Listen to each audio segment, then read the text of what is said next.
No ratio. It doesn't mean no rules. Hey there, welcome to Mortgage Tips and Bacon Bits. I'm Sean Segaloff. So I appreciate you watching. I also appreciate you hitting that like button, hitting that subscribe button. I really do appreciate it, and yes, I say appreciate a lot. So when we're talking about a no ratio loan, let's define it first of all. So a no ratio loan is a loan where they're not looking at your income. So you can buy a primary residence, you can buy an investment property.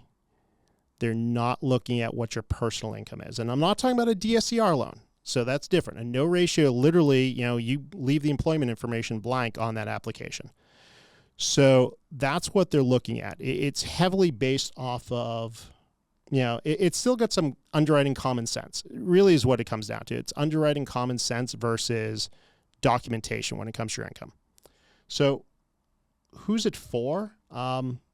Self-employed borrowers. Maybe you just started a new business. Maybe you're very asset heavy. You have a lot of money in the bank, but you don't show any income coming in because you're doing investments and trading.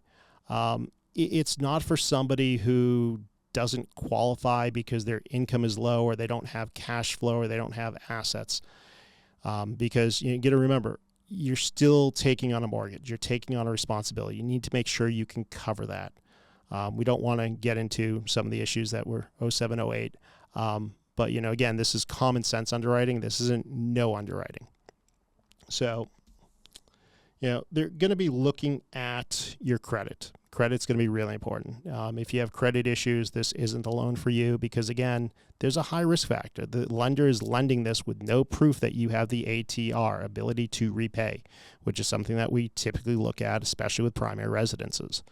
They're going to be looking at your down payment. They want to be in an equity position. This isn't a 3% or 5% down program. This is 20, 25, 30% down. They want to be in that equity position. They need to feel that safety. They need to feel that there's less risk if the market's volatile and you default. They want to make sure they have an exit point that they're not going to lose their money when the property's sold. They want to look at and see reserves. They want to see strength in your credit profile, reserves. They want to make sure that you have the money that you're going to make the mortgage payments. They're not giving this to you if you have no money in the bank and say, hey, great, you qualify, you put the money down. You put all your money towards down payment. Well, where's the money coming from to make your payments? They want to make sure you have that. So these are things they're going to look at. They're going to look at your credit profile, like I said, and they're going to look at the strength of the property. The property better appraise. It doesn't appraise, then you're going to have to put more money down, and then you're going to have to question if you're making the right move. Do you want to be over leveraged in a property that didn't appraise? Some markets might make sense. A lot of markets, it won't make sense. Anyways, this is Mortgage Tips and Bacon Bits. So it's our favorite time. It's a bacon bit time. So bacon grease, what do you do with it?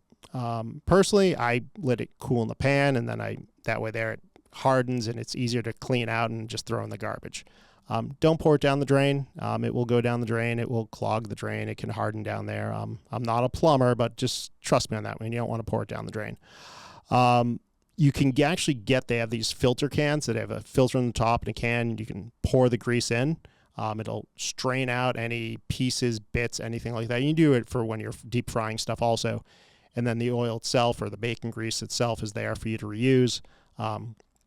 Bacon grease is a great flavor adder. I know there's someone out there going, give me my heart pills and looking at me and saying I'm not in the best shape and wondering why. So here's the thing. Me personally, I don't save the bacon grease to cook with. There's a product that is like a refined bacon grease that's on the market that I do buy, and I use that sometimes for vegetables or steaks or other things I wanted a little bit extra salty, smoky flavor too. Anyways, back to mortgages.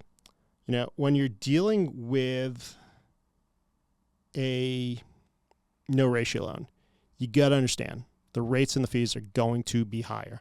Because again, mortgages are all about risk tolerance. That's what it all comes down to when they're lending money. What is the lender's risk tolerance? What do they feel comfortable lending on? And that's really what it comes down to. So you want to make sure that you're comfortable with the rates, the fees, the higher down payment getting into this. you want to make sure you're doing it for the right reasons. Don't do this, if you qualify other ways, we can use your assets for asset depletion. You're self-employed, we can do bank statements or P&Ls. Do those. Don't do this because, it's just easier and quicker, because it's going to cost you a lot more money. So it just doesn't necessarily make sense. But that's the trade-off. Maybe you just started a new business and you don't have that deposit history or business history, but you have the assets, but there's reasons to do it, but you want to make sure you're doing it for the right reasons, because you don't want to lose the property or be over leveraged.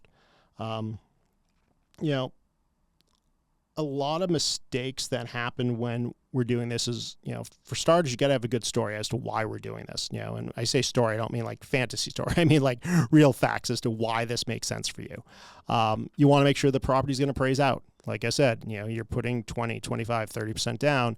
If it doesn't appraise, you're putting more money down. And at that point, doesn't necessarily make sense. That's the decision you got to make as far as what your goals are. It's messy deposits, again, things that, we're looking at reserves. Well, where did this money come from? Was this from another business? Is it a business you own? Is it a business you have access to? Or was this money that, someone lent you, in which case then, we're not using those for reserves. You want to prepare for these. You want to have clean documentation. You want to have those bank accounts clean. We don't want to be, we're a lot less forgiving when it comes to sourcing large deposits and transfers when it comes to a no ratio loan than we are with a regular qualifying loan. Because again, get to remember, no ratio, you're not showing any income. The lender has no proof you have the ability to repay. So they're going to have these other qualifications. Otherwise, they're not going to take the risk. You want to make sure that you pick the right property. Is this the property you want? Whether it's an investment or whether it's a second home or whether it's a primary residence, why this property? How long are you going to be in this property? Like I said, there's higher rates, there's higher fees, there's higher down payment. Do you plan on being this in property for a while? Or is this something, you're looking for a quick exit strategy, in which case this isn't the right loan? There's other options we can look at that, it's not going to cost you as much. So those are important things to keep in mind. If you have any other questions about no ratio loans on a primary residence or any other type of mortgage product, my calendar link is in the description. I also would appreciate if you know someone that'll find this information useful, you share it with them, and you hit that subscribe button. Because mortgages, they shouldn't be complicated. They just need to be explained clearly.